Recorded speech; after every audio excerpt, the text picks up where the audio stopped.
여러분, 4월 25일에는 꼭 통장을 확인해 보셔야 합니다. 그동안 꼬박꼬박 잘 들어오던 기초연금이 갑자기 줄거나 아예 중단될 수 있기 때문인데요. 갑작스러운 연금 중단에는 명확한 이유 두 가지가 있어요. 바로 재산이 늘었거나 소득이 늘었을 때입니다. 안녕하세요. 내 손 안의 복지TV입니다. 네, 그러면 기초연금은 왜 줄어드는 건지 알아보겠어요. 기초연금은 본인의 소득과 재산을 기준으로 산정되는데요. 여기서 말하는 재산은 집, 예금, 부동산, 자동차 등이 있고요. 소득은 국민연금, 월세, 이자, 근로소득 등이 있습니다. 국가는 매년 1월과 7월 2회에 걸쳐서 정기조사를 실시해 소득과 재산의 변동 여부를 점검합니다. 이 조사 결과 기준 금액을 초과하게 되면 기초연금은 줄어들거나 중단될 수 있는 것이죠. 두 번째는 이러는 기회가 될 수도 있고 기준 상향과 연금 인상이 있는데요. 네, 1월에는 두 가지 긍정적인 변화가 생겨요. 첫 번째는 선정 기준액이 인상됩니다. 2025년 기준에는 단독 가구 228만 원, 부부 가구는 364만 8천 원이고요. 지급 금액도 인상이 됐는데요.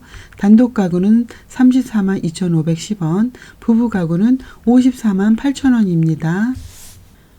세 번째는 4월은 위기가 될 수도 있고 공시지가 반영의 시기이기도 합니다.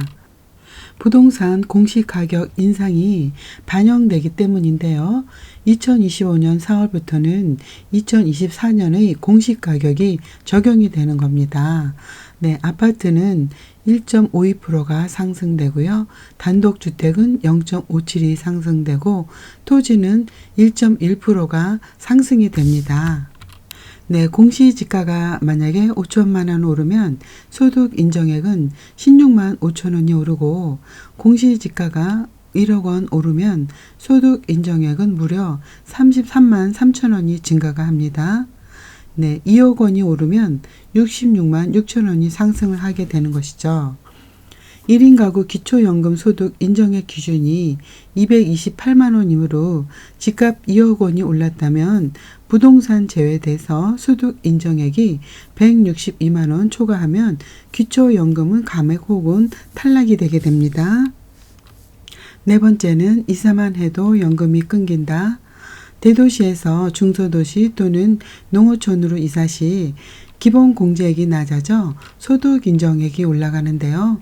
대도시는 1억 3,500만 원, 중소도시는 8,500만 원, 농어촌은 7,250만 원입니다. 예를 들어서 기본 공제액이 농어촌은 7,250만 원이잖아요. 그것을 공제하면 1억 3,500만 원에서 7,250만 원을 빼니까 6,250만 원이 남아돌게 되죠. 그럼 6,250만 원에 대한 소득 인정액 계산법은 소득 환산 4%를 하시고 12개월을 나눕니다. 그러면 20만 8,500원이 증가가 되는 걸 볼 수가 있습니다. 상황에 따라서 기초연금이 감액 또는 탈락이 될 수가 있습니다. 다섯 번째로 알아야 될 것은 고금리 시대에 이자 소득도 위험 요소가 되고 있는데요. 2024년의 이자 소득은 2025년 4월부터 기초연금 산정에 반영이 됩니다. 어떤 상황들이 기초연금 중단으로 이어지는지 한번 알아보겠습니다. 네, 예를 들어 김 할머니가 예금 1억 원을 연 3% 금리 상품에 가입을 했어요. 1년 이자 소득은 300만 원이 발생을 하고요. 월 평균으로 하면 25만 원의 이자 소득이 발생합니다. 네, 그러나 이자 소득은 매월 4만 원의 공제를 해줍니다. 그래서 4만 원을 12개월로 곱하면 48만 원을 공제를 받는 것이죠. 그래서 300만 원에서 48만 원을 빼면 252만 원이고요. 월로 계산하면 약 21만 원을 생기는 겁니다. 1억 원의 소득 인정액을 알아봅시다. 예금은 기본 공제 2천만 원을 빼줍니다. 1억에서 2천만 원 빼면 8천만 원이죠.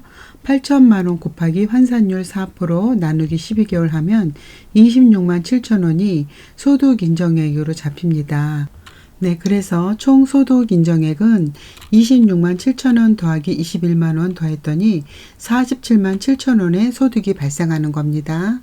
네, 다시 한번 정리하자면 예금 재산 자체는 월 26만 7천 원, 연 이자는 300만 원이니까 월 21만 원 반영, 총 소득 인정액은 약 47만 7천 원이 됩니다. 그래서 예금 규모가 크면 클수록 연금 감액 가능성이 높아지는 구조인 것이죠. 여섯 번째는 근로소득도 영향을 주는데요. 네, 근로소득은 기본공제 112만 원 해주고 추가공제 30%를 적용시켜 줍니다. 네, 예를 들어 보겠어요. 네, A라는 근로자가 월 160만 원의 근로소득이 있습니다. 그럼 112만 원을 공제를 해주죠.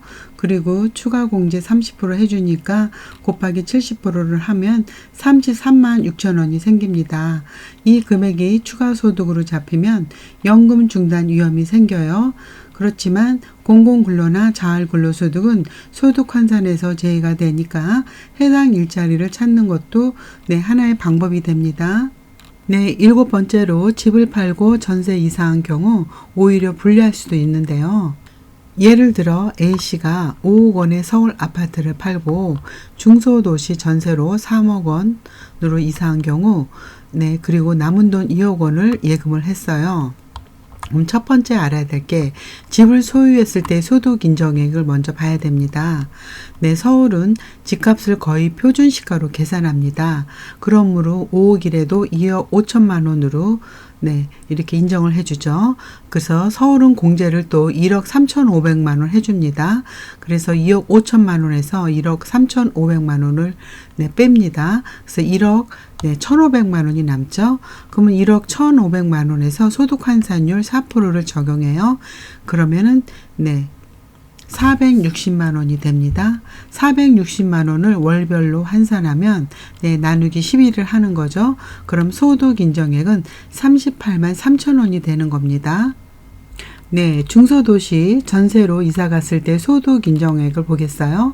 전세 보증금 3억 원 중 기본 재산 공제를 5% 적용해 줍니다. 전세일 때는 기본 재산 공제 5%를 적용하죠. 그러면은 3억 곱하기 0.95를 하니까 2억 8,500만 원이죠. 네, 그럼 여기서도 마찬가지로 지역별 기본 공제를 해주는데요. 중소도시라고 했잖아요. 8,500만 원을 차감합니다. 그러면 2억 원이 남습니다. 네, 거기서 소득 환산율 4%를 적용시켜 줍니다. 그러면 800만 원이 남습니다. 그거를 12개월로 해서 월별로 환산하면 소득 인정액은 66만 6천 원이죠. 네, 여기서 보면 집 소유 때랑 전세 때랑 소득 인정액 차이가 많죠. 집 소득 때는 소득 인정액이 38만 3천 원인데 전세 때는 소득 인정액이 66만 6천 원입니다. 네, 정기예금 2억 원을 했다 그래서 그걸 보겠어요. 네, 정기예금 2억 원은 2천만 원까지 항상 비과세 공제를 해주죠. 그래서 초과분만 소득 환산을 하는데 2억 원 빼기 2천만 원 하면 1억 8천만 원이죠. 소득 환산율 4% 적용하면 60만 원 나옵니다.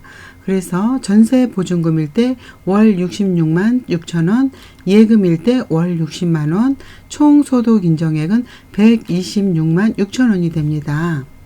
네, 그래서 소득 인정액이 네, 집 소유 때 38만 3천 원에서 전세로 이사 갔을 경우는 126만 6천 원까지 올라갑니다. 이럴 경우 기초연금 수급 자격이 상실될 수 있죠.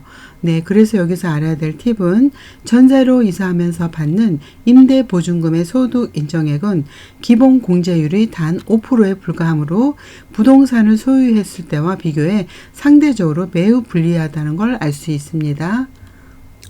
네, 기타 주의사항을 보겠어요. 자녀 명의의 통장이나 자동차 등을 대여해주면 재산으로 간주돼서 불리하고요. 상속 증여로 인한 자산이 늘어났을 때 또 불리합니다. 국민연금 수령액이 또 인상돼도 소득으로 포함이 돼서 네, 불리합니다. 네, 아홉 번째로 기초연금 중단을 막는 실질적인 방법을 알아보겠어요. 이사 전에 모의 계산 필수입니다. 국민연금공단에서 꼭 상담을 이용하시고요.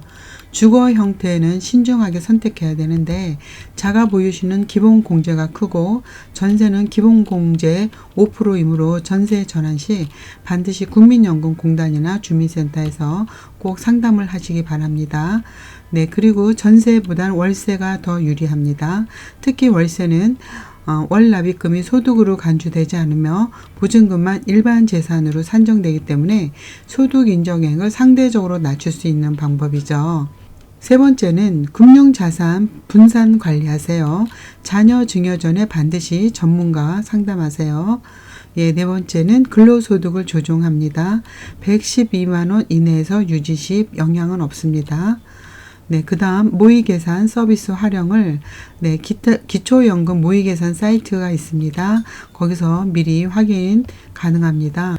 여섯 번째는요. 정기적으로 소득 인정액을 꼭 체크해서 주민센터나 복지로 공단 사이트 통해서 꼭 점검을 하세요.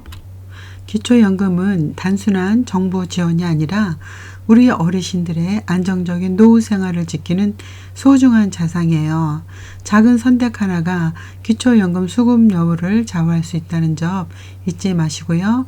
4월 25일 꼭 통장을 확인해 보시기 바랍니다. 네, 궁금하신 점은 댓글로 남겨주세요. 구독과 좋아요는 저에게 큰 힘이 됩니다. 다음 영상에서 더 알찬 정보로 다시 찾아뵐게요. 감사합니다.